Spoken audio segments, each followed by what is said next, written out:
Hello guys, kumusta kayo? Katatapos lang din ng Pasko guys. Ngayon ay December 26. At kasalukuyan tayo na sa kalsada at naghahanap ulit tayo ng booking guys. So time check, 12:34. Medyo tinanghali na tayo ng labas. Okay lang yan guys kasi medyo nalasing din kagabi, naparami din ang inom. Kaya ayun, tanghali na rin gumising. So yun nga guys, bali gusto ko lang din i-share lang din yung high demand surcharge. Medyo bumababa na, hindi na katulad nung nakaraang araw guys, diba? Sa panglaki ng HD. Yan, gustong gusto natin yan guys yung HD, yung high demand. So ngayon ay nawawala na. May mga ilan-ilan pa din naman, pero hindi na siya katulad guys yung mga nakaraang araw. Mayat maya ang lalaki ng mga fare, diba? Lalaki ng mga shipping fee. So medyo natutuwa yung mga kapatid nating driver, rider kay Lalamove dahil sa ganda ng rate kay Lalamove. So ayun na nga guys, nasabi ko naman nung mga nakaraan niya na pagdating ng January hihina na ulit yung fare, di ba? Bababa na ulit. So sabi ko nga sa inyo, mag-ipon tayo hanggat meron, biyahe ng biyahe hanggat malakas, para pagdating ng kahinaan sa January, February, meron pa rin tayong madudukot guys. So ayun, dapat ganun dapat ang mindset natin. So andito tayo sa area na to. Yan, pupunta tayo sa ating pick up location guys. May nakuha na pala tayong booking. So deliver natin to sa Taguig. Bali ang fare ay 600. So, malapit-lapit lang din naman. Medyo maganda-ganda pa ang fare na nakuha ko. From Paranaque to Taguig is 600 pesos. Ano kasi to guys, bali advance booking kasi yung nakuha ko, kaya medyo mas maganda-ganda yung fare. Ayan. Okay guys, sige, balitaan ko kayo kung kumusta ang mga susunod na pangyayari sa ating biyahe ngayong araw. And guys, bali habang papunta tayo ngayon sa ating drop off location, nakita ko lang din to. Napaisip ako guys, magkano kaya ang kinikita nito mga to guys na? Siguro, hindi siguro sila bumababa ng 1,000 sa isang araw, no? Kasi kung ilang daang sasakyan ng mga dumadaan dito sa lugar na to, di ba? Marami na siguro silang napamaskuhan. Ano kaya guys, niisip ko kung mag-shift na rin tayo sa ganyang trabaho mukhang nakaka 3,000 sang araw din to mga to. No guys? Wala, naisip ko lang din. Hello guys, na-pick up na natin yung ating pipick upin dito. Ito yung deliver natin sa Taguig guys. So ano siya, cake. Ayan, pakita ko sa inyo. Ayan, bali sa lapag nilagay ni customer kasi nga daw para flat, saka para hindi daw gumalaw-galaw. Ayan, chocolate cake yan guys. So medyo sensitive yan. By the way guys, hindi ko nahahanapan ng kasabayan to, ng kasabay. Hindi ko na ito double book to guys, kasi pagkain to saka cake to, siguradong inaantay na ng may-ari to. Okay guys, sige, punta tayo kaagad doon para mabilis. Ayun guys, malapit na tayo sa ating drop off ng cake. Ito nga medyo kinakatakutan ko guys pag pumapasok ako sa mga itong klaseng lugar, yung mga masisikip, tapos kaduluduluhan medyo natotrauma na ako guys. At hindi ko din alam kung yung kalsada na pupuntahan natin kasya ba yung motor, kasya ba yung kotse, two-way pa ba siya, diba guys? Malalaman mo na lang guys na masikip kapag nandun ka hindi ka man na maka-atras kasi nga hindi mo naman kabisado yung lugar. Hindi ka naman diskarte na rin at ang dami mga naka-double parking na mga sasakyan sa kalsada. So yun, isa rin sa mga medyo kalaban nating mga driver, yung kapag hindi tayo pamilyar sa kalsada at ngayon lang din tayo nakapunta sa lugar, makakapa talaga tayo. Tapos lalo na napakasikip or pasikip ng pasikip ng lugar, yun ang medyo nakakatrauma sa ating mga driver. Lalo na ito, buti pa nga to guys, medyo malaki-laki pa. Kanina medyo masikip. Sana hanggang doon sa pupuntahan natin guys, malaki yung kalsada. Kasi ang bilin kasi ni customer iiwan ko daw yung cake sa may tindahan. Yun ang kanyang bilin. So malamang bababa pa ako ng sasakyan, wala magsusundo sa akin. So kailangan ko rin mag-park para ilabas yung cake at ihatid sa tindahan na sinasabi ni customer. So mangangapa muna tayo guys. Ayun. Saan na ba tayo? Ano tayo guys bali South Sembo. Parang area pa ng Makati to guys South Sembo. Ayan, nabasa ko lang din. Okay, sige guys. Ayan guys, bali tinawagan ko na si customer. Sabi niya lalabas na lang daw siya. So inaantay ko siya kung saan ba siya manggagaling. Yan. Basta sinabi ko lang sa kanya kung anong kulay na sasakyan, saan ako nakapark. Antayin-tayin lang natin guys. Ayan guys, naibaba ko na yung cake. Bali, dyan ko siya binaba sa tindahan na yan, sa harapan na yan. So pagkakuha ni customer ng ng receiver, pagkakuha ni receiver ng cake, siyempre sisingilin ko na siya. Hindi niya alam na may bayad pala yun. Kala niya siguro binayaran nung nagpadala. Sabi ko hindi po. Mukhang ayaw pa yata ko bayaran. I-confirm pa daw niya doon sa nagpadala. So para namang di sila nag-uusap, 'di ba? Dapat alam na nila 'yun 'di ba? Open conversation silang dalawa, 'di ba? Magkakilala silang dalawa or sa chat, 'di ba? Hindi naman magtitiwala si customer doon sa nagpadala kung hindi naman sila nag-uusap, 'di ba? So ako third party lang din ako. Ako lang din yung nagde-deliver, nagdadala ng mga produkto nila. So wala akong idea sa ganun. Basta sabi nung nagpadala, singilin mo lang din dito yung fare, 'di ba? Yung bayad. Mukhang di yata sila nagkaintindihan. Kaya ito ngayon, antay-antay muna tayo guys kasi tinatawagan pa daw ni receiver sa sender kung magkano yung bayad, yung babayaran sa akin, 'di ba? Medyo hassle. Okay guys. Ayun guys. So nabayaran na tayo. So pag nabayaran na, bounce na, 'di ba? Ito na. Bali kasalukuyan na tayong nagda-drive at hanap tayo ulit ng another booking. Baka sakasakaling may makuha pa. Itong area guys kung nasaan ako ngayon ay palabas ng Kalayaan. Papunta tayo ng EDSA. Ayan guys. So medyo masikip din yung lugar din dito. Kasya lang din yung isang sasakyan.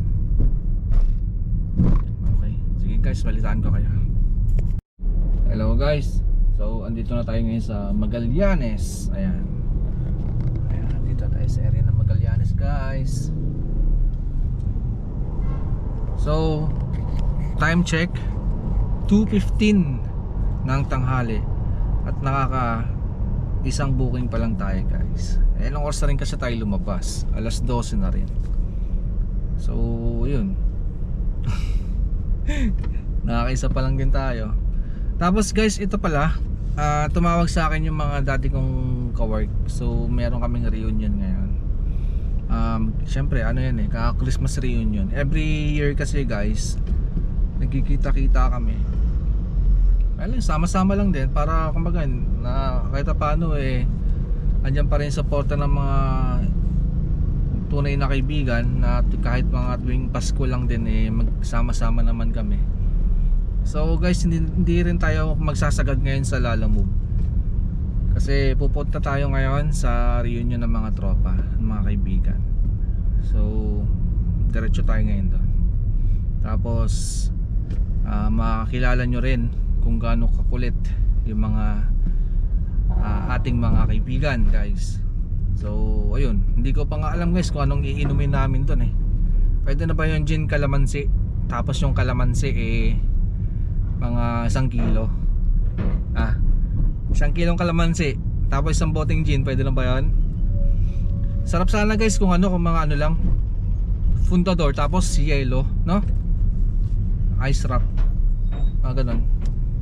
Kasi yung mga Red Horse guys, na yun pang na lang din yun pang binatat dalaga, alam mo yun, mga Red Horse. Medyo pasta tayo doon guys.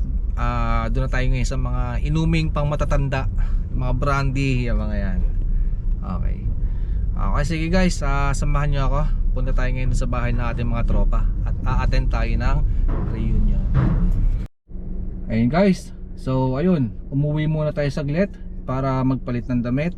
At nakakaya naman pumunta sa bahay ng ating mga kaibigan na amoy pawis tayo. So tulad nga na nasabi ko guys, ngayong araw na ito ay reunion ng mga dati nating mga kaibigan. So taon-taon na ginaganap namin to. So bago matapos ang taon ay kikita-kita kami at nagsasama-sama. Then may konting salo-salo lang, then konting inuman. So ayun.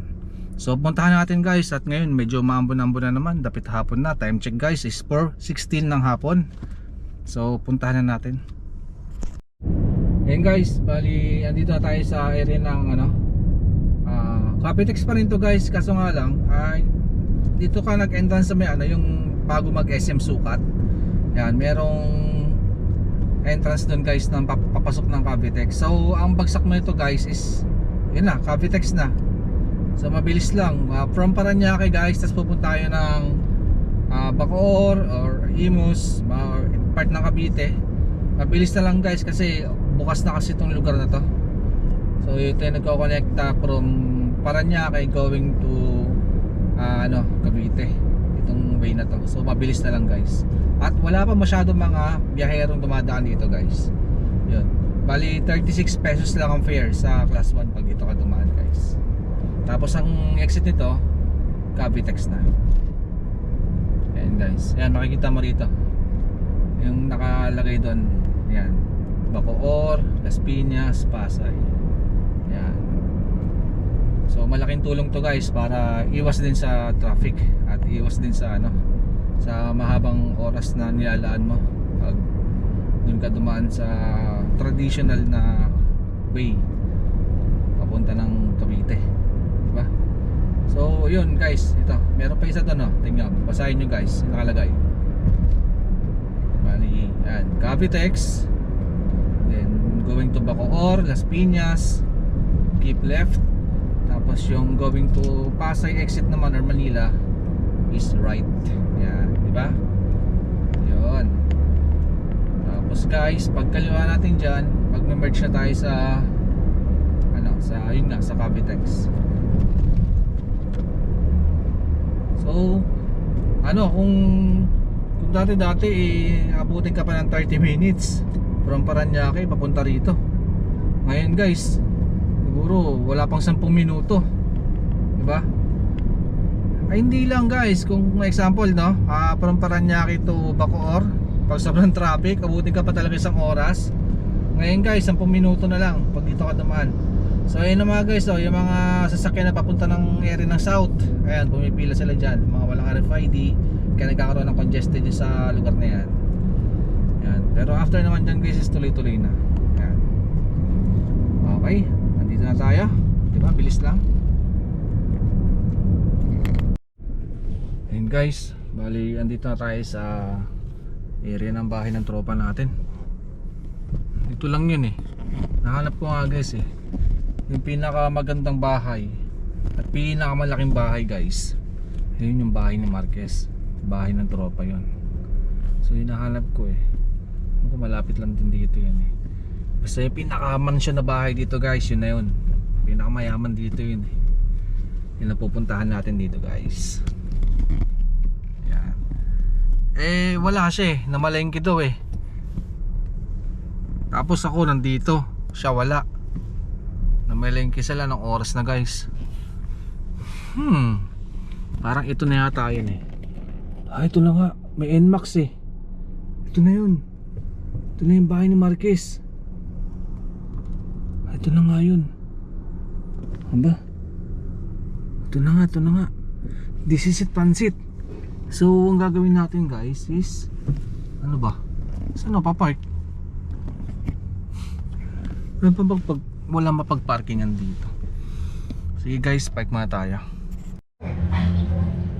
Ayun guys, bali dumating na ang ating mga tropa. Namalengke sila guys. Kanina 'di ba NMAX lang 'yan. Ngayon may ADB na. Tapos yung may-ari na yan, yung pangalawang pinakamayaman dito. Yung sa ADB niya yun yung pinakamayaman dito, tapos ito naman yung pangalawang pinakamayaman. Ayun mga tropa ko. Ayan. Ayan guys.